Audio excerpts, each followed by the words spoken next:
Hi guys, எல்லாரும் எப்படி இருக்கீங்க? இன்னைக்கு உங்களுக்கு நான் என்ன கதை கொண்டு வந்திருக்கேன்னா, ரீசெண்ட் டைமில் சூப்பரான பேய் படங்கள் எதுவுமே மாட்டல, ரொம்பவே ரேராக தான் வித்தியாசமான கதைகளோட படங்கள்லாம் வந்துட்டு இருக்குது. அப்படி ஒரு வித்தியாசமான கதை களத்தோட ரீசெண்டாக ரிலீஸ் ஆன ஒரு இந்தோனேஷியன் பேய் படத்தை பற்றி தான் இன்னைக்கு நம்ம பார்க்க போகிறோம். இந்த படத்துடைய ஹீரோனுடைய மதத்தில் ஒரு நம்பிக்கை இருக்கு. அந்த நம்பிக்கைப்படி வாழும் போதே நிறைய பாவங்கள் செஞ்சு சாகுறவங்களுக்கு கண்டிப்பாக நரகத்தில் தண்டனை இருக்கும். ஆனால் அதுக்கு முன்னாடியே அவங்கள புதைக்கக்கூடிய சவக்குழியிலேயே அவங்களுக்கு ஒரு கோரமான டார்ச்சர் கொடுக்கப்படும். அதுக்கு பேர் தான் கிரேவ் டார்ச்சர் அப்படின்னு சொல்லிட்டு ஒரு நம்பிக்கை இருக்கு. அது கம்ப்ளீட்டா ஒரு மூட நம்பிக்கை. கண்டிப்பா அந்த மாதிரி ஒரு விஷயமே கிடையாது. அதை ப்ரூவ் பண்ணதுக்காக சவக்குழிக்குள்ள போயிட்டு பணத்தை கூடவே நான் தங்கி இருந்து அப்படி எந்த ஒரு சித்திரவதையும் அங்க நடக்கல அப்படின்றத நான் ப்ரூவ் பண்றேன்னு சொல்லிட்டு ஒரு பணத்தை கூட ஒரு நாள் நைட்டு விளாக் பண்ணதுக்காக போறாங்க. அப்படி போன இடத்துல என்னென்னலாம் நடக்குது, அங்க இருந்து அவங்க கடைசியில வெளியில வந்தாங்களா இல்லையா, அந்த கிரேவ் டார்ச்சர்ன்றது உண்மையா இல்ல பொய்யான்றதை அவங்க நிரூபிச்சாங்களான்ற கதையை ரொம்பவே இன்ட்ரெஸ்டிங்கா வித்தியாசமான கதை களத்துல வெறும் கதையை மட்டுமே வச்சு பயத்தை காட்டியிருக்கக்கூடிய ஒரு படம் தான் ரீசெண்டா ரிலீஸ் ஆன கிரேவ் டார்ச்சர்.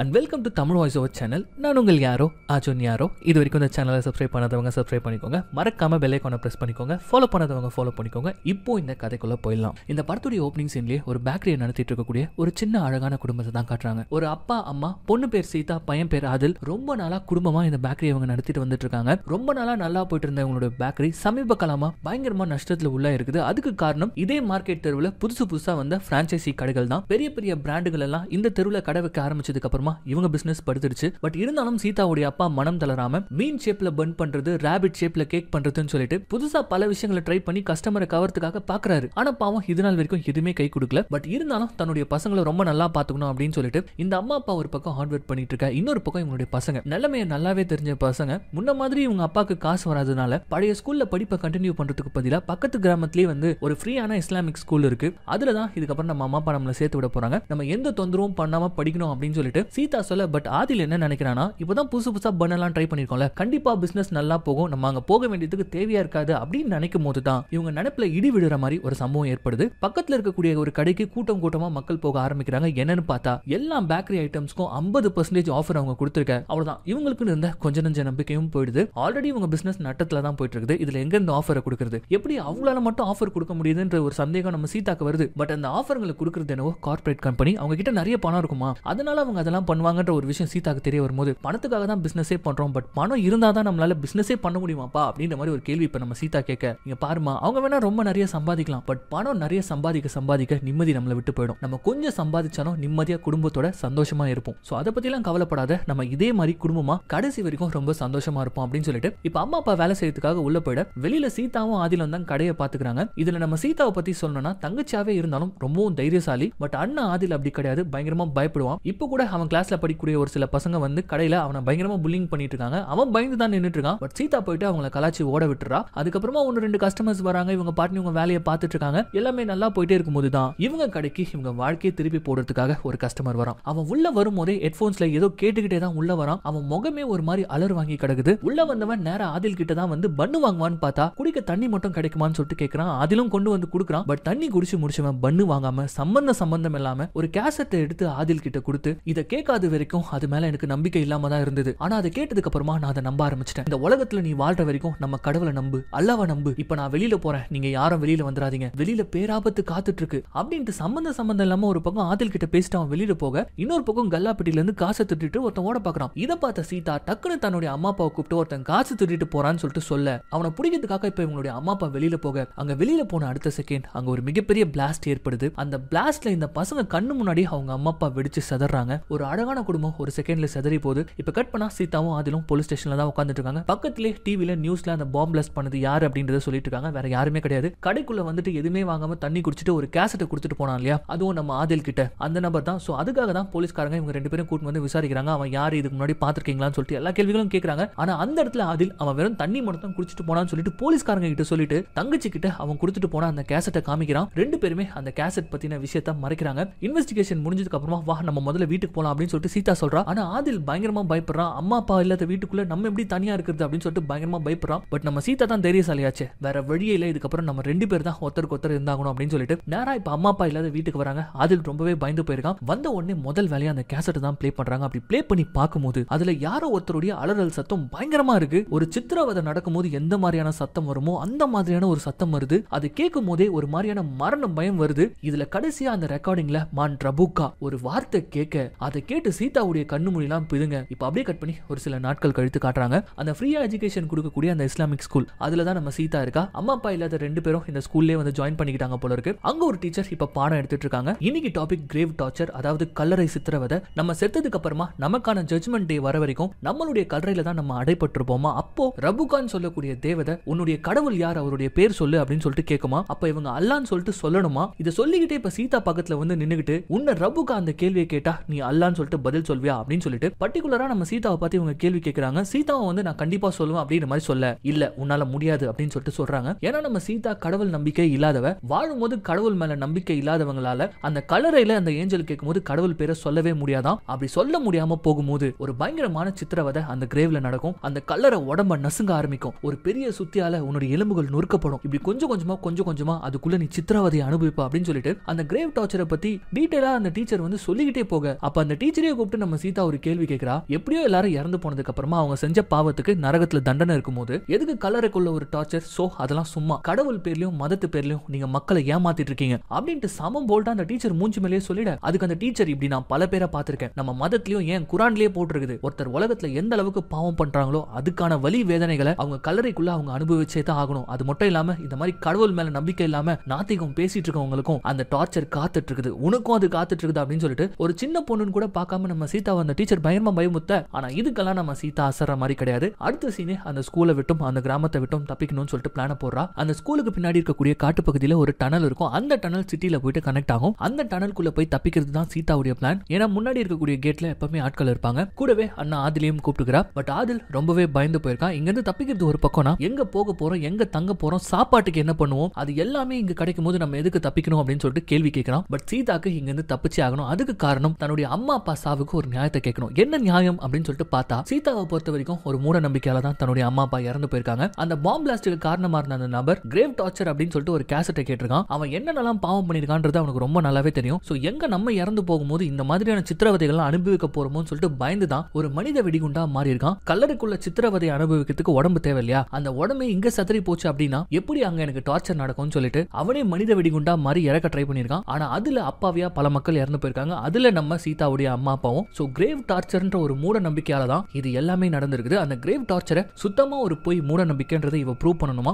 அதுக்காக தான் இங்க இருந்து அவ தப்பிச்சு ஆகணும் அப்படின்னு சொல்லிட்டு நினைக்கிறா. பிளான் பண்ண மாதிரி இப்ப அந்த டனலுக்குள்ள நுழைஞ்சிடறாங்க. ஆதில் கையில டார்ச் வச்சிட்டு இருக்கான். 2 பேரும் முதல்ல நல்லா தான் போயிட்டு இருக்காங்க. பட் திடீர்னு ஒரு இடத்துல டார்ச் லைட் ஆஃப் ஆகுது. அதனால ஆதில் தனியா சீதா தனியா பிரிஞ்சிடறாங்க. இது தெரியாத சீதா நல்லா இருட்டுல முன்னாடி போயிடுறா. அப்படி போயிட்டு இருக்கும் போது இப்ப முன்னாடி ஆதில் நடந்து போயிட்டு இருக்க மாதிரி இருக்கு. பின்னாடி வந்தவன் எப்படி முன்னாடி போனான்னு சொல்லிட்டு ஆதில் அப்படின்னு சொல்லிட்டு கூப்பிட்டு பார்த்தா கோரமான ஒரு மூஞ்சோட அந்த உருவமானது என் பேர் ஆதில் இல்ல, என் பேர் இஸ்மாயில் அப்படின்னு சொல்லிட்டு திரும்ப அவ்வளவுதான் சீதா அலறி அடிச்சுக்கிட்டு ஓட ஆரம்பிக்கிறா. எப்படியோ ஒரு வழியா ஓடி அந்த டனல்ல இருந்து வெளியில வந்துடுறா. ஆனா வெளியில ஆல்ரெடி ஆதில புடிச்சிட்டாங்க. ஒட்டுமொத்த காட்ஸ் டீச்சர் எல்லாமே வந்து கையும் களமா நம்ம சீதாவை புடிச்சறாங்க. அதுக்கப்புறம் சீதாக்கு பனிஷ்மெண்டா அதே ஸ்கூல்ல வந்து உமையா அப்படின்னு சொல்லிட்டு ஒரு டீச்சர் இருப்பாங்க. இந்த மாதிரி பாவம் பண்றவங்களுக்கு இந்த ஸ்கூல்ல வந்து பாத்தீங்கன்னா வெள்ளை கலர் ஹிஜாபை கழட்டிட்டு சிவப்பு கலர் ஹிஜாபை வந்து போட்டு விடுவாங்களாம். சோ அந்த மாதிரி நம்ம சீதாவை திட்டிக்கிட்டு இப்ப அந்த சிவப்பு கலர் ஹிஜாபை போட்டு விடும் போதுதான் டீச்சர் இஸ்மாயில்ன்றது யாரு அப்படின்னு சொல்லிட்டு இப்போ ஒரு கேள்வியை கேட்க அந்த உமையான்னு சொல்லக்கூடிய டீச்சர் ஒரு நிமிஷம் ஸ்டன் ஆகுறாங்க. ஒரு நிமிஷம் அப்படியே யோசிச்சுட்டு சரி பரவாயில்ல விடுமா, இந்த சிகப்பு கலர்லாம் நீ போட வேணாம், இதுதான் கடைசி அப்படின்ற மாதிரி சொல்லிட்டு அதை கலட்டலாம்னு சொல்லிட்டு பார்க்க அப்ப அந்த இன்னொரு டீச்சர் வந்துடுறாங்க.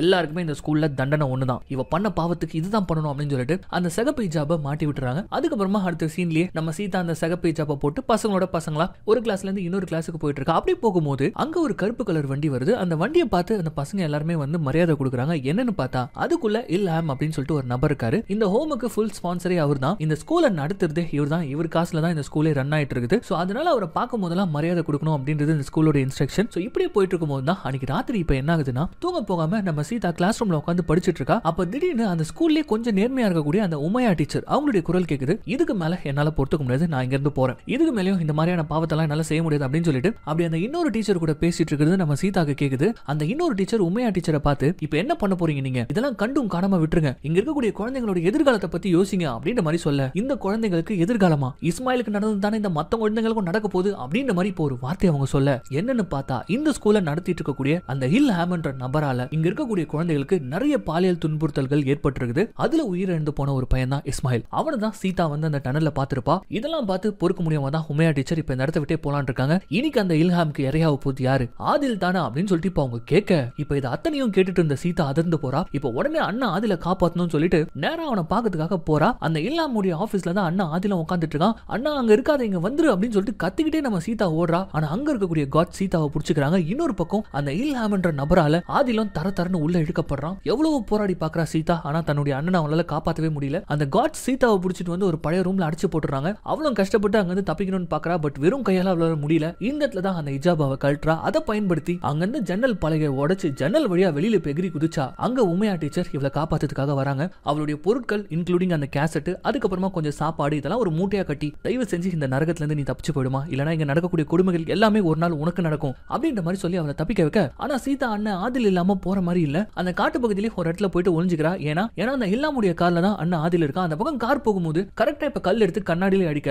அதை செக் பண்றதுக்காக காட்ஸ் இறங்குற கேப்ல அண்ணனை கூப்பிட்டுக்கிட்டு அந்த டனலை நோக்கி ஓட ஆரம்பிக்கிறா. ஓடும் போதே கேட்கிறா, அந்த இல்லாம் உன்னை என்ன பண்ணா அப்படின்னு சொல்லிட்டு கேட்கும்போது அதுக்கு ஆதில் ஆன்சரே பண்ண மாட்டான். பயங்கரமா பயந்து போயிருக்கான். சரி பரவாயில்ல, முதல்ல இங்க இருந்து தப்பிக்கலாம்னு சொல்லிட்டு அண்ணன் கையை புடிச்சுக்கிட்டு கண்ணை மூடிக்கிட்டு அந்த டனல்ல இருட்டுல ஓடிட்டு இருக்காங்க ரெண்டு பேரும். அப்ப திடீர்னு நம்ம ஆதிலுடைய கை பயங்கரமா சில்லுன்னு ஆகுது. எதுக்கு இப்ப உன்னுடைய கை இவ்வளவு சில்லுன்னு ஆகுது அப்படின்னு சொல்லிட்டு திரும்பி பார்த்தா அது ஆதிலே கிடையாது, இஸ்மாயில். அவனை பார்த்துட்டு அவனுடைய விகாரமான மூஞ்ச பார்த்துட்டு அப்படியே பயந்து கத்த. ஒரு பக்கம் ஆதில் அங்க பயந்து போய் கத்திட்டு இருக்கான். இதுல அந்த இஸ்மாயிலுடைய பேய் வேற என்ன காப்பாத்துங்க, நான் சொல்றத நம்புங்க, நான் சொல்றத நம்புங்கன்னு சொல்லிட்டு கத்திட்டு இருக்க. சீதாவா அலறி போய் தன்னுடைய அண்ணன் ஆதில தேடி கண்டுபிடிச்சு அங்கிருந்து அவன் கையை புடிச்சுக்கிட்டு திப்புன்னு ஓட ஆரம்பிக்க. பின்னாடில இருந்து அந்த அழுகை குரல் கேட்டுட்டே இருக்கு, உதவி பண்ணுங்க உதவி பண்ணுங்கன்னு சொல்லிட்டு. பட் அதை சுத்தமா கேட்காம இவங்க தொடர்ந்து ஓடிட்டே இருக்க. அப்படியே ஒரு வெளிச்சம் தெரியுது. அந்த டனல்ல இருந்து இவங்க ரெண்டு பேருமே தப்பிக்கிறாங்க. இப்ப கட் பண்ணா பல வருடங்கள் போயிடுச்சு. ஆதில் சீதா ரெண்டு பேருமே பெரியவங்க ஆயிட்டாங்க. இதுல சீதா ஒரு ஓல்டேஜ் ஹோம்ல நர்ஸா ஒர்க் பண்ணிட்டு இருக்காங்க. அந்த ஓல்டேஜ் ஹோம்ல இருக்கக்கூடிய வயசான பல பேரை ரொம்ப நல்லா கேரிங்கா பாத்துட்டு இருக்காங்க. பட் அன்னைக்கு அந்த ஓல்டேஜ் ஹோம்ல ராண்டின்ற ஒரு பெரியவர் இறந்து போயிட்டாரு. அவருக்கான இறுதி சடங்குகள்லாம் அப்ப பண்ணிட்டு இருக்கும் போது அங்க ஒரு வயசான பாட்டி இருக்காங்க.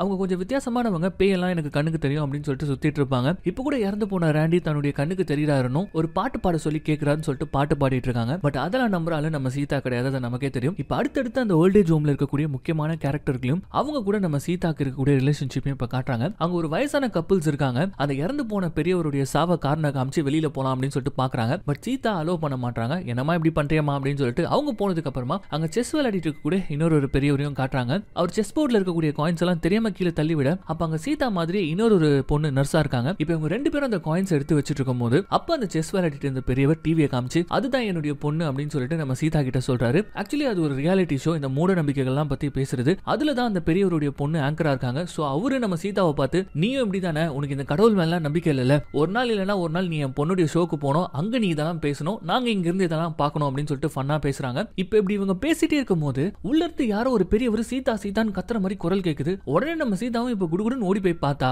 அங்க ஒரு பெரியவர் தன்னுடைய பசங்களை பார்த்து பயங்கரமா கத்திட்டு இருக்காரு. இவர் பேர் வாயு. இவர் கொஞ்சம் பணக்காரரு. பட் இவரை பார்க்கறதுக்காக இவர் பசங்க வந்திருக்காங்க. அவங்கள பார்க்க பிடிக்காம நான் இங்கேயே சந்தோஷமா இருந்திருக்கேன், உங்க உதவி ஒண்ணு எனக்கு தேவை கிடையாது, என்ன எங்க சீதா நல்லாவே பாத்துக்கிறா, முதல்ல இங்க இருந்து கிளம்புங்க, சீதா இவங்களை வெளியில அனுப்பு, காலங்காத்தாலே வந்து டென்ஷன் ஆக்கி விட்டானுங்க, அப்படியே சீதா ஒரு நல்ல டீ ஒண்ணு கொண்டு வாமா அப்படின்ற மாதிரிலாம் அந்த வாயுன்ற நபர் சொல்ல, இதை கேட்ட அந்த வாயுடைய பசங்க தனியா நம்ம சீதாவை கூப்பிட்டு, என்ன நல்ல பணக்காரரா இருக்காரு, நல்லா பாசத்தை காமிச்சு அவரை மைக்கி கல்யாணம் பண்ணிக்கிட்டா அவர் செத்ததுக்கு அப்புறமா அவருடைய சொத்தெல்லாம் ஆட்டைய போலான்னு பாக்குறியா அப்படின்னு சொல்லிட்டு ஒரு மாதிரி நம்ம சீதாவை தப்பா பேசிட. அந்த இடத்துல சீதா ஒரு நிமிஷம், இந்த பணத்திமிர காட்டுறவெல்லாம் என்கிட்ட வச்சுக்கினீங்க, இப்ப நீங்க என்ன கேட்ட கேள்விக்கு ஒழுங்கு மரியாதை என் காலில் விழுந்து மன்னிப்பு கேட்டு போறீங்க அப்படின்னு சொல்லிட்டு ஒரு முறை ஒண்ணு முறைக்க, அவ்வளவுதான் அந்த பசங்க பயந்து அந்த இடத்த விட்டே ஓடிடுறாங்க. அவங்க போனதுக்கு அப்புறமா இந்த வாயுன்ற நபர் தான் நமக்கு காட்டுறாங்க. அவர் ட்ரால ஒரு கன் வச்சிருக்காரு. அதே ஒரு மாதிரி பார்த்துட்டு இருக்காரு. அந்த நேரத்துல நம்ம சீதா உள்ள போக டக்குன்னு எல்லாத்தையும் மறந்து, நான் யாரு, நான் எங்க இருக்கேன், எங்க அம்மா எங்க, என்னாச்சு எனக்கு அப்படின்னு சொல்லிட்டு குழந்தை மாதிரி அழ ஆரம்பிக்கிறாரு. இது எல்லாத்தையுமே நம்ம சீதா ரெக்கார்ட் பண்ணிக்கிறாங்க. என்னன்னா வாயு வயசானதுனால பழைய விஷயங்கள் எல்லாம் மறந்துட்டாரு போல இருக்கு. பட் சீதா இவரை ரொம்பவே கேரிங்கா பாத்துக்கிறாங்க. மத்தவங்களை காட்டிலும் இவரை ரொம்ப கேரிங்கா அவங்க பாத்துக்க.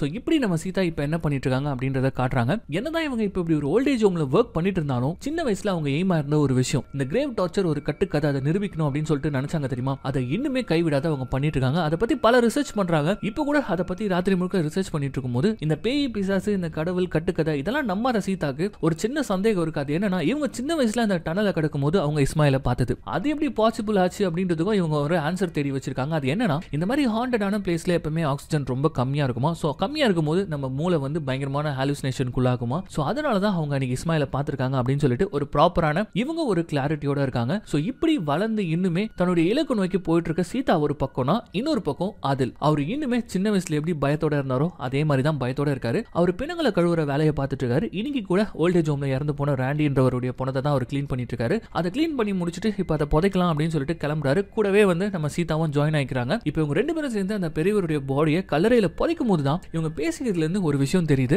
ஆதிலுக்கு இந்த கிரேவ் டார்ச்சர் மேல நம்பிக்கை இருக்கு. சோ செத்து போனதுக்கு அப்புறம் அதுக்கப்புறம் அந்த டார்ச்சர் வந்து உடம்புக்கு நடக்குமா இல்லனா நம்மளுடைய ஆத்மாக்கு நடக்குமான்ற மாதிரியான கேள்விகள்லாம் வந்து நம்ம ஆதில் எழுப்பிட்டு இருக்கான். பட் இது மேல நம்பிக்கை இல்லாத சீதா இதெல்லாம் சுத்தமான உருட்டுடா, இது ரெண்டுமே நடக்க போறது கிடையாதுன்னு சொல்லிட்டு இந்த இடத்துல நம்ம சீதா ஒரு விஷயத்த சொல்றாங்க. ஆக்சுவலி சீதாவுடைய ரிசர்ச்சோட முடிவு எப்படி இருக்கும்னு சொல்லிட்டு பாத்தீங்கன்னா, இந்த கிரேவ் டார்ச்சர் சுத்தமான பொய்ன்றதை அவங்க ப்ரூவ் பண்ணணும். அதுக்காக இவங்க என்ன பிளான் வச்சிருக்காங்கன்னா, இந்த கிரேவ் டார்ச்சர்ன்ற ஒரு விஷயத்தை அனுபவிக்கக்கூடிய அந்த பணத்தோட ஒரு நாள் நைட் இவங்க சவக்குடியில இருக்கிறது தான். கேட்கவே அதிர்ச்சியா இருக்குல்ல. பட் இப்பதான் ராண்டியோட பணம் இருக்கு, இது கூட அவங்க போய் படுக்கலாமே, அதே அவங்க பண்ணல அப்படின்னு சொல்லிட்டு இப்ப நமக்கு கேள்வி வரும்போது, இந்த கிரேவ் டார்ச்சர்ன்றது பூமியில வாழும் போதே பல பாவங்கள் பண்ணி ரொம்பவும் மோசமான வாழ்க்கையை வாழ்ந்தவங்களுக்கு தான் நடக்கும். பட் ராண்டியோ ரொம்ப நல்லவர், கண்டிப்பா இவங்க கான்செப்ட் படி இவருக்கு கிரேவ் டார்ச்சர் நடக்க போறது கிடையாது. பட் அதுக்குனே நான் ஒரு கொடூரமான பாவியை செலக்ட் பண்ணி வச்சிருக்கேன், அவன் சாகட்டும், அப்ப இருக்க என்னோட டெஸ்ட் அப்படின்னு சொன்னோன்னு இதை கேட்ட ஆதில் ஷாக் ஆகி, என்ன சொல்ற, யார் அதுன்னு சொல்லிட்டு கேட்க, நேரம் வரும்போது உங்ககிட்ட சொல்றேன், இப்ப வீட்டுக்கு போ அப்படின்னு சொல்லிட்டு இவங்க ஓல்டேஜ் ஹோம்க்கு கிளம்பி போயிடுறாங்க. இவங்க ரொம்ப தெளிவா தான் இருக்காங்க. பட் ஆதில் அப்படி கிடையவே கிடையாது. அவனுக்குள்ள பல பிரச்சனைகள், பல டிராமாஸ். இதுல ஆதிலுக்கு கல்யாணம் வேற ஆயிடுச்சு. அங்க வீட்டுக்கு போனா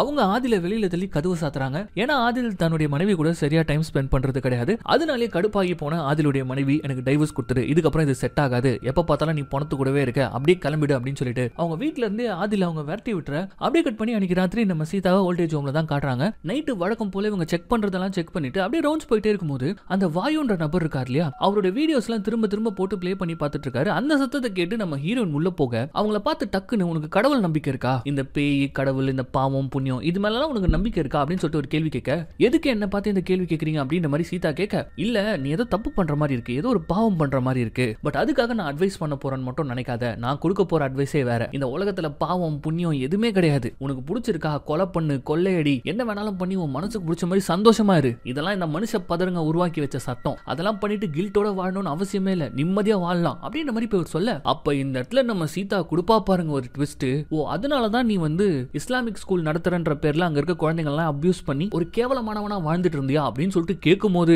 அந்த வாயுடைய கண்கள்லாம் பிதுங்கும் பாருங்க. என்னன்னு பார்த்தா இந்த இடத்துல தான் ஒரு மிகப்பெரிய ட்விஸ்ட ஓபன் பண்றாங்க. இந்த வாயுன்ற நபர் தான் எங்க இருக்கும்போது நம்ம சீதாவும் ஆதிலும் படிச்ச அந்த ஸ்கூல்ல பசங்க எல்லாருமே வந்து செக்ஷுவல் அபியூஸ் பண்ணது. அதை மட்டும் அவன் பண்ணல, இன்னும் பல குற்றங்கள் பாவங்கள் எல்லாத்தையும் அவன் பண்ணியிருக்கான். அது எல்லாத்தையும் பண்ணி முடிச்சுட்டு வயசான காலத்துல வாயுன்னு சொல்லிட்டு நேம மாத்திட்டு இங்க வந்து செட்டில் ஆயிருக்கான். இதை நம்ம ஹீரோயின் கண்டும் பிடிச்சிருக்காங்க. அந்த ஸ்கூலை விட்டு வந்ததுல இருந்து அந்த கிரேவ் டார்ச்சரை பத்தி ஒரு பக்கம் ரிசர்ச் பண்ணிட்டு இருந்தாங்கன்னா இன்னொரு பக்கம் இவனை பத்தி ரிசர்ச் பண்ணிட்டு இருந்தாங்க. ஏன்னா ரெண்டுத்துக்குமே சம்பந்தம் இருக்கு. ஏன்னா அந்த கிரேவ் டார்ச்சர் பொய்ன்னு சொல்லிட்டு நம்ம ஹீரோயின் ப்ரூவ் பண்றதுக்காக ஒரு கேவலமான இந்த உலகத்துல வாழும் போதே பல பாவங்களை பண்ண ஒரு கொடூரனா இருக்கணும். அவனுக்கு கண்டிப்பா வந்து இந்த கிரேவ் டார்ச்சர்ன்றது அப்படி உண்மையா இருந்ததுலாம் நடக்கும் இல்லையா? சோ அதுக்காகவே செலக்ட் பண்ணி வச்சிருந்தோம் தான் இந்த வில்ல. இப்போ இந்த மேட்டரை பத்தி நம்ம சீதா சொல்லிட்டு இருக்கும்போது அந்த இடத்துல ஆதில் வந்துடுறான். அவன் வந்துட்டு இவனை பார்த்த உடனே இவன் சின்ன வயசுல ஆதிலுக்கு பண்ண கோரங்கள் எல்லாமே அவனுக்கு ஞாபகத்துக்கு வந்துடுது. அதனால கழுத்தை பிடிச்சி நானே சாகடிச்சிடறேன் அப்படின்னு சொல்லிட்டு சாகடிக்க பாக்குறான். ஆனா அந்த இடத்துல சீதா தட்டுறாங்க. அவனுமே அழுதுகிட்டு ஒரு ஓரமா உட்காந்துக்க, எல்லாம் ஓகே, நான் தான் உங்களை அபியூஸ் பண்ணிருந்தேன்னு தெரிஞ்சிருந்தோம், என்னதுக்கு நீ இப்படி தாங்குன்னு தாங்கின, என்னதுக்கு இப்படி பாத்துக்கிட்ட அப்படின்னு சொல்லும்போது சீதா எதுக்காக இத்தனை நாள் இவ்வளவு பாதுகாத்தா, இவன் செத்த உடனே இவன் பணத்தை யூஸ் பண்ணி தான் அந்த கிரேவ் டார்ச்சர்ன்றத வந்து இல்ல பொய்ன்னு சொல்லிட்டு நிரூபிக்க போறதா எல்லாத்தையும் சொல்ல, அதை கேட்டாவன் இப்ப சிரிச்சுக்கிட்டே, சரி ஓகே விடு, நானும் உன்ன மாதிரி தான், எனக்கு இந்த கிரேவ் டார்ச்சர்லாம் நம்பிக்கை கிடையாது,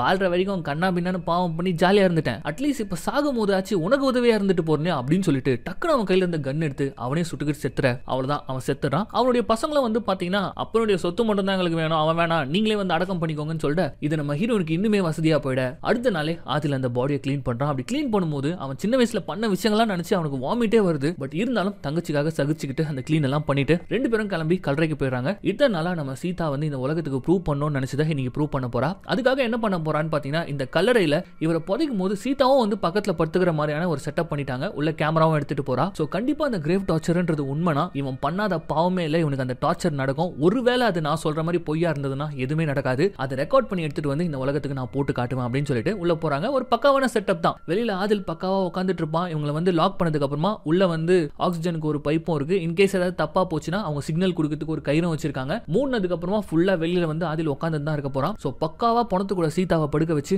இப்ப லாக் பண்ணிடுறான். இருட்டவும் ஆரம்பிச்சிடுது. பழத்தை மூடிட்டு சர்ஃபேஸ்க்கு மேல நம்ம ஆதில் உட்காந்துட்டு இருக்கான். உள்ள குழிக்குள்ள பணத்து கூட நம்ம சீதா படுத்துட்டு இருக்கா. என்னதான் பக்கத்துல இருட்டு பணம் இருந்தாலும் அவன் நினைச்சதை சாதிக்கணும்னு சொல்லிட்டு ரொம்ப தைரியமா இருக்கா. ரெக்கார்ட் பண்ணிக்கிட்டு ராத்திரி முழுக்க ரெக்கார்ட் பண்றா. பட் அந்த கிரேவ் டார்ச்சர் அப்படின்ற ஒரு விஷயம் நடக்கவே இல்லை. விடிய ரெக்கார்ட் பண்றா. கடைசியில விடிஞ்சே போயிடுது. இப்ப விடிஞ்சதுக்கு அப்புறமா நம்ம ஆதில் தோண்டி சீதாவை வெளியே எடுக்கிறான். ஒரு மண்ணும் நடக்கல, நான் சொன்னதுதான் உண்மை, நான் இந்த உலகத்துக்கே காட்ட போறேன்னு சொல்லிட்டு இப்ப என்ன பண்றான்னு பாத்தீங்கன்னா நேரா அந்த ஓல்டேஜ் ஹோமுக்கு போயிட்டு ஒரு வயசானவர் தன்னுடைய பொண்ணு ஒரு ரியாலிட்டி ஷோல ஒர்க் பண்றான்னு சொல்லிட்டு சொல்லிருப்பா தெரியுமா, அவர்கிட்ட போயிட்டு தயவு செஞ்சு உங்க பொண்ணு கிட்ட சொல்லி எனக்கு ஒரு வாய்ப்பு வாங்கி கொடுங்கன்னு சொல்லிட்டு நேரா லைவ் ஷோலயே போயிட்டு உட்காந்துடுறா. ஒரு பக்கம் அந்த மதத்தை வந்து ரொம்ப ஆனஸ்டா மாதிரி பண்றவங்க எல்லாருமே வந்து குவிஞ்சிருக்காங்க. அங்க போயிட்டு நம்ம ஆளு இந்த கிரேவ் டார்ச்சர்ன்றது ஒரு சுத்தமான போய். இந்த உலகத்துல வாழும் போதே பல குற்றங்கள், பல கொஞ்சம் கூட யோசிச்சு பார்க்க முடியாத பல பாவங்களை பண்ண ஒரு கொடூரனுடைய கல்லறையில ராத்திரி முழுக்க படுத்துட்டு வந்திருக்கேன். இந்த கிரேவ் டார்ச்சர்ன்றது இல்லன்றதுக்கு இதுதான் ப்ரூஃப் அப்படின்னு சொல்லிட்டு இப்ப வீடியோவை ப்ளே பண்ண சொல்றாங்க. வீடியோவும் ப்ளே ஆகுது. ஆனா இங்க ட்விஸ்ட் என்னன்னா, அந்த வீடியோல ஹீரோனும் இல்ல, படமும் இல்ல, வெறும் தர மட்டும் ரெக்கார்ட் ஆயிருக்கு. ஒண்ணுமே புரியல நம்ம ஹீரோனுக்கு. உடனே அந்த வீடியோ ப்ளே பண்றவங்க கிட்ட வந்து என்ன போட்டுட்டு இருக்கீங்க, என்ன ப்ளே பண்ணிட்டு இருக்கீங்க, நான் கொடுத்த மெமரி கார்டுல இருக்கிறத ப்ளே பண்ணுங்க அப்படின்னு மாதிரி சொல்ல, ஏமா நீ கொடுத்துதாமா ஓடிட்டு இருக்கு, வேற என்ன இருக்கீங்க அப்படின்னு சொல்லிட்டு அவங்க ஒரு பக்கம் கத்த, அவ்வளவுதான் அங்க இருக்கிறவங்க எல்லாம் கண்ணாபின்னா நம்ம ஹீரோனை கத்த ஆரம்பிச்சிடறாங்க. இதுக்கு தான் ஒரு மதத்தோட கொள்கை கூட என்னைக்குமே விளையாடக்கூடாதுன்னு சொல்றதுன்னு சொல்லிட்டு எல்லாமே சீதா பக்கம் திரும்பிடுது. அவ்வளவுதான் என்ன பண்றதுன்னு தெரியாம அங்கிருந்து ஓடி வந்துடுறாங்க. இது எப்படி மாறுச்சுனே தெரியல. பட் இது மாறி இருக்கு அப்படின்னா அதுக்கு ஒரே ஒரு காரணமா தான் இருக்கும், அது ஆதிலா தான் இருக்கும் அப்படின்னு சொல்லிட்டு நேரா வந்து ஆதில புடிச்சு கண்ணாபின்னா அடிச்சு திட்டும் போதுதான் அவன் தான் ஃபுட்டேஜை மாத்திருக்கான்ற ஒரு விஷயம் தெரியுது. எதுக்குடா பண்ண, இத்தனை வருஷமா நான் கஷ்டப்பட்டதுலாம் வேஸ்ட் ஆயிடுச்சுடா அப்படின்னு சொல்லிட்டு பயங்கரமா கதறும் போது, ஆமா நான் தான் பண்ணேன், நீ பாட்டுக்கிட்டு சின்ன வயசுல இருந்து இப்படிதான் ஏதாவது ஒண்ணு பண்ணிட்டு நீ போயிடுற, பிரச்சனை இல்ல நான் மாட்டிக்கிறேன், இப்ப என்ன அவன் அபியூஸ் பண்ணது இந்த உலகத்துக்கே தெரியணுமா அப்படின்னு சொல்லிட்டு இவன் பேச, இது செத்து போன அம்மா அப்பாக்காக தான் நான் பண்ணேன்னு சொல்லிட்டு அவ பேச, உன்னால தாண்டி அம்மா அப்பா இறந்து போனாங்க, அன்னைக்கு மட்டும் அந்த காசு திருடு போச்சு அப்படின்றத நீ சொல்லனா அம்மா அப்பா வெளியிலேயே போயிருக்க மாட்டாங்கடி அப்படின்னு மாதிரி இவன் சொல்ல, அது கடுப்பான சீதா, உன்னால தாண்டி அம்மா அப்பா இறந்து போனாங்க, அவன் தான் வந்து கேசட்டை கொடுத்து வெளியில போக கூடாதுன்னு சொன்னால, நீ எதுக்குடா அதை சொல்லல, அப்பவும் பயந்தாங்கோலியா இருந்த இப்பவும் பயந்தாங்கோலியா இருந்து, இப்ப இவங்க ரெண்டு பேரும் மாறி மாறி சண்டை போட்டுக்கிட்டு இப்ப இந்த சீன் கட் பண்ணா நம்ம ஹீரோனுக்கு போறதுக்கு வேற இடம் கிடையாது. அதனால எங்க வருவாங்க, அந்த ஓல்டேஜ் ஹோம்லயே வந்து உட்காந்துக்கிட்டு அவங்க அம்மா அப்பா கூட இருந்த அந்த பழைய ஃபேமிலி போட்டோ எல்லாம் பார்த்து அவங்க ஃபீல் பண்ணிட்டே இருக்கும்போது அப்ப திடீர்னு சீதா அப்படின்னு சொல்லிட்டு ஒரு குரல். ஒரு நிமிஷம் சீதாக்கு தூக்கி வாரி போட்டுடுது. சுத்தி முத்தி பாக்குறா, எங்க இருந்தும் குரல் மட்டும் வருது, ஆனா ஆள் இல்ல. என்னடா நடக்குது இங்க அப்படின்னு சொல்லிட்டு நம்ம சீதாக்கு வேற பேய் மேல கூட நம்பிக்கை இல்லையா, அதனால சுத்தி முத்தி இப்ப பாத்துட்டே இருக்கும்போது திடீர்னு சீதான்னு மறுபடியும் குரல். திரும்பி பார்த்தா அதே ஓல்டேஜ் ஹோம்ல ஒரு கப்பல் இருப்பாங்க தெரியுமா, வயசான கப்பல், அதுல இருக்கக்கூடிய அந்த பாட்டி அவங்க ஒரு மாதிரி அழுதுகிட்டே, இங்க வா என் புருஷன் என்ன பண்றான்றத பாரு அப்படின்ற மாதிரி சொல்ல, இவங்களும் என்ன பண்றாரு அப்படின்னு சொல்லிட்டு ரூமுக்கு போய் பார்த்தா கட்டையில போற வயசுல அதே ஹோம்ல இருந்த இன்னொரு நர்ஸ் கூட நம்ம ஆளு டிக்லோனா விளையாடிட்டு இருக்க, இவர் அந்த நர்ஸ் கூட எசக பொசுகா இருந்தத இந்த பாட்டி பார்த்துட்டு இருக்காங்க போல இருக்கு. அதனால பாவம் அழுதுகிட்டே வந்து நம்ம சீதா கிட்ட சொல்ல, இப்ப சீதா வர பாத்துட்டாங்களா, அவ்வளவுதான் அந்த நாள் வந்து கதறான், என்ன மன்னிச்சிடுன்னு சொல்லிட்டு 50 வருஷம் என் கூட வாழ்ந்துட்டு எனக்கே நீ துரோகம் பண்றியா அப்படின்னு சொல்லிட்டு அவன் கதறி கதறி அழுவ, சாரிமா நான் ஏதோ ஒரு சபலத்துல பண்ணிட்டேன் அப்படின்ற மாதிரி சொல்லிட்டு அவரு ஒரு பக்கம் கெஞ்சிட்டு இருக்க. இப்போ ஒரு கட்டத்துல இதை பார்த்த சீதா என்ன பண்றாங்கன்னு பாத்தீங்கன்னா, ரெண்டு பேருமே வயசானவங்க, சோ இந்த மனநிலைமையில இவங்க ரெண்டு பேரையும் வந்து சேர்த்து வைக்க கூடாது அப்படின்னு சொல்லிட்டு, இங்க பாருங்க நீங்க ரெண்டு பேரும் இன்னைக்கு ராத்திரி தனித்தனி ரூம்ல படுங்க, எதுவா இருந்தாலும் நம்ம நாளைக்கு காலையில பேசிக்கலாம் அப்படின்னு சொல்லிட்டு இவங்க ரெண்டு பேரும் தனித்தனியா நம்ம ஹீரோயின் பிரிச்சு படுக்க வச்சிருக்காங்க. பட் ரொம்ப மனசு வலியில பாதிக்கப்பட்ட அந்த பாட்டி என்ன பண்றாங்கன்னு பாத்தீங்கன்னா, ஒரு மாதிரி அந்த ஃபீல்ட்லயே அவங்க ஹஸ்பண்ட் வந்து வேற ஒரு பொண்ணு கூட இருக்கிறத பார்த்த உடனே அப்படியே அவங்க ட்ரெஸ்லயே வந்து அவங்க யூரின் போயிட்டு இருக்காங்க. சோ அதை வாஷ் பண்ணலாம் அப்படின்னு சொல்லிட்டு அந்த வாஷிங் மிஷின் இருக்கக்கூடிய இடத்துக்கு தான் வராங்க. ஃபர்ஸ்ட் துணியெல்லாம் கழட்டி வாஷிங் மிஷின்ல போட்டுறாங்க. ஆனா ஆன் பண்றதுக்கு முன்னாடி தான் அவங்க கையில இருந்த வெட்டிங் ரிங் மிஸ் ஆயிருக்கிறது அவங்களுக்கு தெரிய வருது. ஒருவேளை துணியோட சேர்த்து போட்டுட்டோமோன்னு சொல்லிட்டு ஃபர்ஸ்ட் துணியெல்லாம் செக் பண்றாங்க. அதுல வந்து ரிங் கிடையாது. ஒருவேளை உள்ள விழுந்திருக்குமோ அப்படின்னு சொல்லிட்டு பாவம் வயசானவங்க அதை எப்படி எடுக்குதுன்னு தெரியாம பாதி உடம்ப அந்த வாஷிங் மிஷினுக்குள்ள உள்ள விட்டு அந்த மோதிரத்தை தேடிட்டு இருக்கும்போது தெரியாதனமா அவங்க கை ஆன் பட்டன்ல பட்டுடுது. மிஷின் ஆன் ஆயிடுது. பாவம் அவங்க முடி உள்ள மாட்டிக்குது. ரொம்ப கஷ்டப்படுறாங்க வெளியில வரதுக்கு. அவங்களால கத்த கூட முடியல, அப்படி ஒரு வலி. ஒரு கட்டத்துல அவங்க வெளியில வந்துடுறாங்க. பட் ஒட்டுமொத்த முடியும் உள்ள மாட்டிட்டு இருக்கிறதுனால அப்படியே அந்த முடி ஒரு ஃபோர்ஸ்ல இழுக்கப்பட்டு மூஞ்சில இருந்த ஒட்டுமொத்த ஸ்கின்னும் பிச்சுக்கிட்டு உள்ள போயிட்டு அந்த இடத்துல அவங்க இறந்து போயிடுறாங்க. இப்ப கட் பண்ணா அடுத்த நாள் காலையில அந்த வயசானவர் கதறி கதறி அழுதுட்டு இருக்காரு. தப்பு பண்ணது என்னவோ அவர் தான், பட் சீதா மேல தான் இப்ப ப்ளேம் பண்றாரு. நீ தான், உன்னாலதான் என் பொண்டாட்டி இறந்து போயிட்டா, எங்க ரெண்டு பேரும் நைட்டு பிரிச்ச, நாங்க மட்டும் ஒன்னா இருந்திருந்தோம்னா இது நடந்திருக்காது அப்படின்னு சொல்லிட்டு அவர் பயங்கரமா ப்ளேம் பண்றாரு. இந்த கில்ட் வந்து சீதாக்கு உண்மையிலேயே அவங்களுக்கே வந்துருது. ஒருவேளை நம்ம தான் இதுக்கு காரணமா அப்படின்னு சொல்லிட்டு அதை யோசிச்சுட்டே இருக்கும் போதே திடீர்னு இவங்கள ஒரு மாதிரி பேயெல்லாம் வந்து ஹார்ன் பண்ற மாதிரி இருக்கு. இதுல அவர் வேற என்ன சொல்லிட்டு இருக்காருன்னா, கடைசியா மன்னிப்பு கேட்கணும்னு நினைச்சேன், அது கூட பண்ண விடாம பண்ணிட்டியே பாவி, உனக்கு நல்ல சாவே வராது அப்படி இப்படின்லாம் ஒரு சாபம் விட. இதெல்லாம் கேட்ட சீதா இப்ப டக்குன்னு என்ன பண்றாங்கன்னா, அதே ஹோம்ல இறந்தவங்க கூட எல்லாம் நான் பேசுவேன், அவங்க என் கண்ணுக்கு தெரிவாங்க அப்படின்னு சொல்லிட்டு ஒரு பாட்டி சுத்திட்டு இருப்பாங்க. அவங்க கிட்ட போயிட்டு இப்ப நம்ம ஹீரோயின் என்ன பண்றாங்கன்னா, செத்து போனா அந்த பாட்டி கிட்ட நம்மளால பேச முடியுமா, உங்களால வர வைக்க முடியுமா அப்படின்னு சொல்லிட்டு கேட்க, உனக்கு தான் இதெல்லாம் நம்பிக்கையே கிடையாது, அப்புறம் எதுக்கு நீ வந்து இது கேட்கற அப்படின்னு சொல்லிட்டு அவங்க சீதாவை பார்த்து கேட்க, கரெக்ட் தான் உண்மைதான், ஆனா என் கண்ணால பார்த்தா நான் நம்புவேன் அப்படின்னு போது, இல்ல இது அப்படி ஒர்க் ஆகாது, நீ கண்ணால பார்க்கலனாலும் நீ கண்மூடித்தனமா நம்பணும், அப்பதான் இது ஒர்க் ஆகும் அப்படின்ட்டு இப்ப அந்த பாட்டி சொல்ல, சரி ஓகே நான் நம்புறேன், அதுக்கு அரேஞ்ச் பண்ணுங்க அப்படின்னு சொல்லிட்டு அடுத்த சீனே ஒரு டேபிள், அதுல நம்ம ஹீரோயின், அதுக்கப்புறம் இந்த வயசான பாட்டி, அதே ஓல்டேஜ் ஹோம்ல இருக்கக்கூடிய ஒரு 3 பேர், அதுல செத்து போன பாட்டியோட ஹஸ்பண்டும் இருக்காரு. இப்ப கேண்டில் எல்லாம் ஏத்தி வச்சுட்டு ஒருத்தங்க கையை ஒருத்தங்க பிடிச்சிட்டு, சீதா இதை நீ நம்பு, நீ இது நம்பினாதான் நடக்கும் அப்படின்ற மாதிரி சொல்லிட்டு எல்லாரும் கண்ணு மூடி இப்ப பேச ஆரம்பிக்கும் போது டக்குன்னு செத்து போன பாட்டியோட குரல் கேக்குது. என்னன்னு பார்த்தா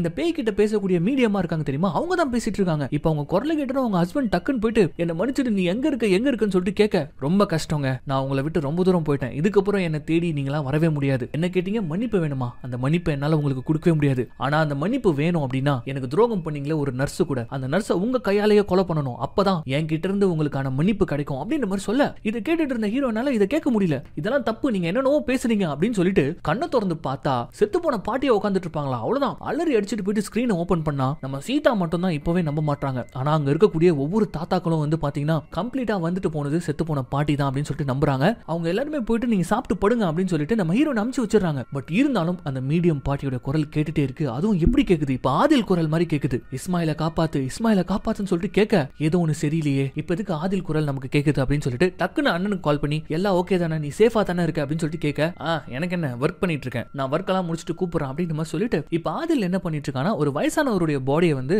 கிளீன் பண்ணக்கூடிய வேலையை பார்த்துட்டு இருக்கான். ஆனா திடீர்னு யாரோ வெளியில கதவு தட்டின மாதிரி இருக்கு. அதை பார்க்கறதுக்காக இவன் போக அப்ப ஸ்ட்ரெச்சர்ல படுத்துட்டு இருந்த அந்த பொணமானது அப்படியே ஏஞ்சி உட்காருது. இவன் நகர இவன் பின்னாடியே வருது.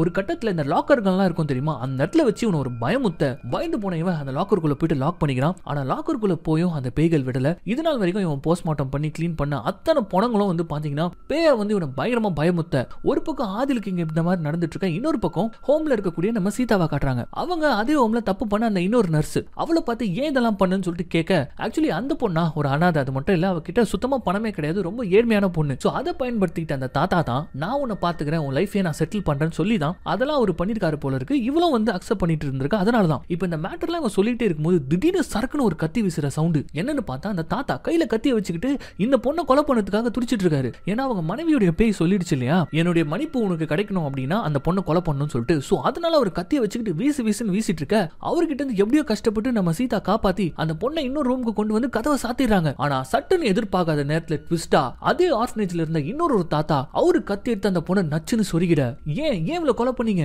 எதுக்கு பண்ணீங்க அப்படின்னு சொல்லிட்டு அவர் டென்ஷன் ஆகி கேட்டா, இவ பண்ணது ஒரு பாவம், அந்த பாவத்தை பார்த்துட்டு நான் சும்மா இருந்தேனா நானும் பாவி ஆயிடுவேன், அதுக்கப்புறம் என்னுடைய கல்லறையில எனக்கு கொடுமைகள் நடக்கும், டார்ச்சர் நடக்கும், அது எனக்கு வேண்டாம், அதனாலதான் இதை பண்ண அப்படின்ற மாதிரி அவர் சொல்ல, அட பதறுங்களா, அதுவே ஒரு மூட நம்பிக்கைடா, அதனால தான்டா எங்க அம்மா அப்பாவை நான் இழந்தேன், அதை ப்ரூவ் பண்றதுக்காக தான் நான் கஷ்டப்பட்டு இருக்கேன், ஆனா அதுக்குள்ள மறுபடியும் அதே மாதிரி பண்றீங்களா அப்படின்னு சொல்லிட்டு இப்ப டென்ஷன் ஆகி இவங்க கத்த, யார் சொன்னா கிரேவ் டார்ச்சர் வந்து பொய்ன்னு சொல்லிட்டு, போ அங்க போயிட்டு டிவியை பாரு அப்படின்னு நம்ம சொல்ல, இவ்வளவு குடுகுடுன்னு வந்து டிவியை பார்த்தா என்னைக்கு ரீசெண்டா நம்ம ஹீரோயின் லைவ் டெலிகாஸ்டுக்கு போய் இந்த கிரேவ் டார்ச்சர் இல்லன்றதை ப்ரூவ் பண்ண ட்ரை பண்ணி மொக்க வாங்கினாங்களோ அப்பத்துல இருந்தே இவங்களை தப்புன்னு சொல்றதுக்காக ஏகப்பட்ட பேர் அந்த கிரேவ் டார்ச்சரை வந்து ட்ரை பண்ணி பார்த்திருக்காங்க. ட்ரை பண்ணி எல்லாரும் உண்மைன்னு சொல்லிட்டு கதறிக்கிட்டு யூடியூப்ல எல்லாம் வீடியோ போட எல்லாருமே இதை அக்செப்ட் பண்ணிக்கிறாங்க உண்மைன்னு சொல்லிட்டு. இதை பார்த்த நம்ம ஹீரோயின், அட முட்டாளுங்களா, இது ஒரு கட்டுக்கதை, இது ஒரு மூட நம்பிக்கை, இப்படி பண்றீங்களா அப்படின்னு சொல்லிட்டு இப்ப நம்ம ஹீரோயின் டென்ஷன் ஆயிட்டே இருக்கும்போது அப்ப அந்த மீடியமா இருந்த பார்ட்டி வந்து இதெல்லாமே உங்ககிட்ட இருந்தானே ஆரம்பிச்சிச்சு, நீ சொன்னதுனால தானே இவங்க எல்லாமே இதை பண்ணிட்டு இருக்காங்க அப்படின்னு சொல்லிட்டு கேட்க, கரெக்ட், நான் பண்ணது தப்பு தான், நான் ப்ரூவ் பண்ணல, கரெக்டா நீங்க சொல்றதெல்லாம் உண்மை அப்படின்னா, கிரேவ் டார்ச்சர்ன்றது உண்மையா இருக்கு அப்படின்னா,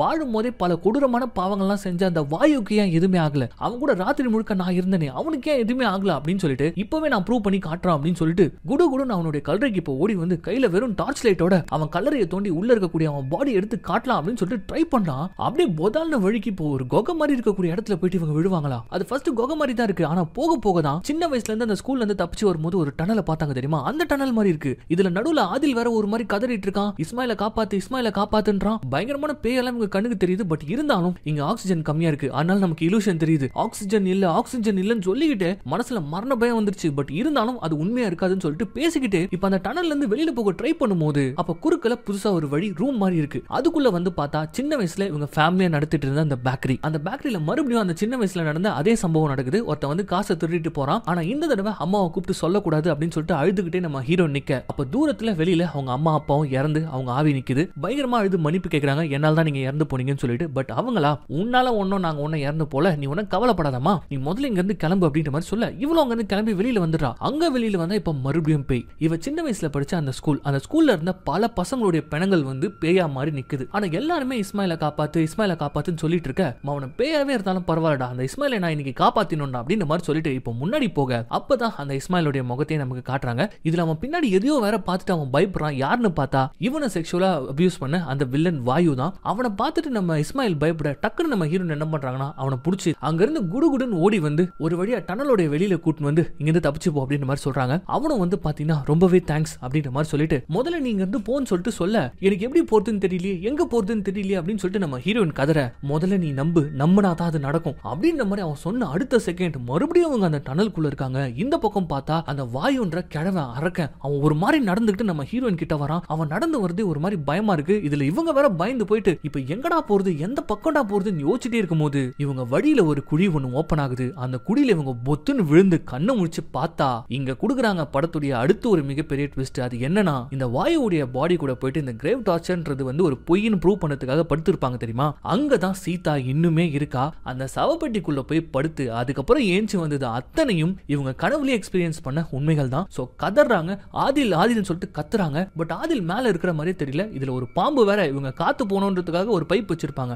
அது வழியா ஒரு பாம்பு வந்து இவங்க மேல அப்படியே ஊர்ந்து அந்த பக்கத்துல இருக்கக்கூடிய அந்த வாயுடைய பணத்துடைய வாய்க்குள்ள போக இப்ப அப்படியே எழுந்து அந்த பேய் உட்காருது. அதை பார்த்து பயந்து போன சீதா அப்படியே திரும்பி கேமராவை திருப்பி இவ பின்னாடி பார்க்கல, அதுக்கு பதில் கேமரால பார்த்துட்டு இருந்தா இந்த இடத்துல ஆரம்பிக்குது பாருங்க அந்த கிரேவ் டார்ச்சர். சின்ன வயசுல அந்த டீச்சர் இவளுக்கு கத்து கொடுத்த மாதிரியே ஒரு மிகப்பெரிய சுத்தி, அந்த சுத்தியால டங்கு டங்குன்னு அவன் தலையில அடிச்சு அவன் தலை செதற மறுபடியும் தலை ஃபார்ம் ஆகுது. அந்த வலியை அவர் அனுபவிக்கிறாரு. மறுபடியும் சுத்தி வந்து அடிச்சு அவன் தலையை செதற வச்சு அந்த வலியை மறுபடியும் அவனுக்கு கொடுத்துட்டு இருக்க. அடுத்து வாய்க்குள்ள போன பாம்பு அப்படியே அவன் முன்னாடி வந்து நின்னு ஏகப்பட்ட பாம்புகளா மாறி நச்சு நச்சு நச்சுன்னு அவன் மூஞ்செல்லாம் போட்டு கடிக்க அந்த ஆளு துடிக்கிறான். வழியில ரத்தம் தெரிக்குது. இதெல்லாம் நம்ம ஹீரோயின் மேல பட்டு அது அத்தனையும் அந்த வீடியோல பார்த்துட்டு இருக்காங்க. அவங்க பயத்தோடைய உச்சியில இருக்காங்க. அது மட்டும் இல்லாம இப்ப அந்த கல்லறைக்குள்ள ஒரு டெத் ஏஞ்சலும் வருது. வந்துட்டு கடவுளுடைய பெயரை சொல்லி கேக்குது. பட் அவனால சொல்லவே முடியல. ஏன்னா அவன் தான் பாவம் பண்ணிருக்கானே. அது சொல்லலன்னு மறுபடியும் டார்ச்சர் ஆரம்பிக்குது. என்ன பேச்சு பேசினா அந்த கிழவன், அதெல்லாம் உண்மை கிடையாது, நான் என்ன வேணாலும் பண்ணுவேன், சந்தோஷமா இருப்பேன்னு சொல்லிட்டு. ஆனா அந்த கிரேவ் டார்ச்சருடைய ஒட்டுமொத்த வலி வேதனைகளையும் மறுபடியும்